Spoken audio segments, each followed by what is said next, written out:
Hey guys, Leslie Liz here, your neighborhood realtor, just coming to you to provide you some quick insight into general costs when you're purchasing a home. So this is a question I keep getting time and time again, and I think it's a fabulous question, and I thought, you know what, let's provide you with some insight in there, provide you with some answers. And the key question I get from most of my buyers is, what other costs do I need to consider aside from obviously closing costs and the mortgage cost? So again, let me tell you a little bit about it today. Here we go. So when you purchase a house, you've got your mortgage costs, you've got your closing costs. And if you saw my previous post, that those closing costs, I would say save about 2.5% of your purchase price to be able to provide for your closing costs. That gives you a good range. It's a little bit on the conservative side, but hey, better to have more than to be looking and scrambling for money there. So you have that. What other things do you have? Of course, you have your house, your mortgage, you've got property taxes. Now, as a homeowner, you have to put money aside for your property taxes. So what that means is you have a couple options. Actually, you have a few.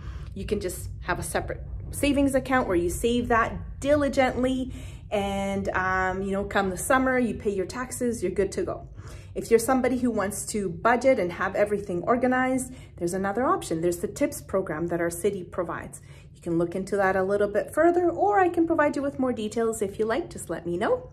But there's, so that program basically goes through our city of Winnipeg, and they set you up so that, for example, every month you pay $200 from January to, or I should say more from June to May the following year. You pay the same amount every month. And so then come tax time, they'll actually look at the actual amount and they'll readjust it a little bit more or a little lower payment, but at least you know that that amount is being paid and it's a consistent amount, so it helps you budget. I think that's a really good option. And if you wanted to do it on your own, again, you can do it through your bank. Like for example, I bank with Scotia, and when I sat down with my advisor, what we did is we set up an account so that monthly there's a certain amount going in there, and when I have to pay my taxes at the every year, I just know that's my tax amount and it goes to them. So there's a tip there for you guys. What other things? If you're purchasing a house, that's pretty much the main things to keep in mind. If you're purchasing a condo, you've also got condo fees. So you've got to make sure when you're purchasing that condo that you know you've got to be able to pay the mortgage amount on that condo and condo fees. And condo fees are the fees that you pay for the conveniences in a condo. So, you know, we can talk a little bit more detail about those, but right now, those are things to keep in mind. Again, we're talking about fees. Other things to keep in mind, condo fees. Oh, utilities, my gosh, you guys. You've got to pay for your heat. You've got to pay for your lighting. You've got to pay for water. Those are some of the key things. Now, again, you're a homeowner. Those are some of the extra things that you're paying for, you guys. Are you feeding yourself? Some of the general stuff.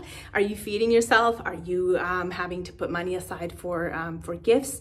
House maintenance.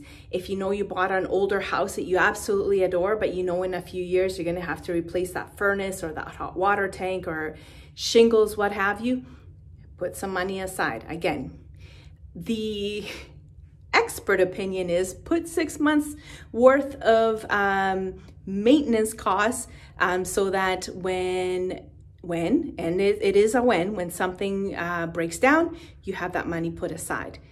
I would say even if you don't have those 6 months, every little bit counts. Just make sure you have the due diligence to actually put money aside, you guys. That's really important. So we've got utilities. We've got just living expenses, right? You've got to feed yourself. You've got to feed your kids. You've got to clothe yourselves. Do you have car payments? Those are all the things to keep in mind so that you know you can live. Okay, so that's when we sit down and we talk about what you can afford.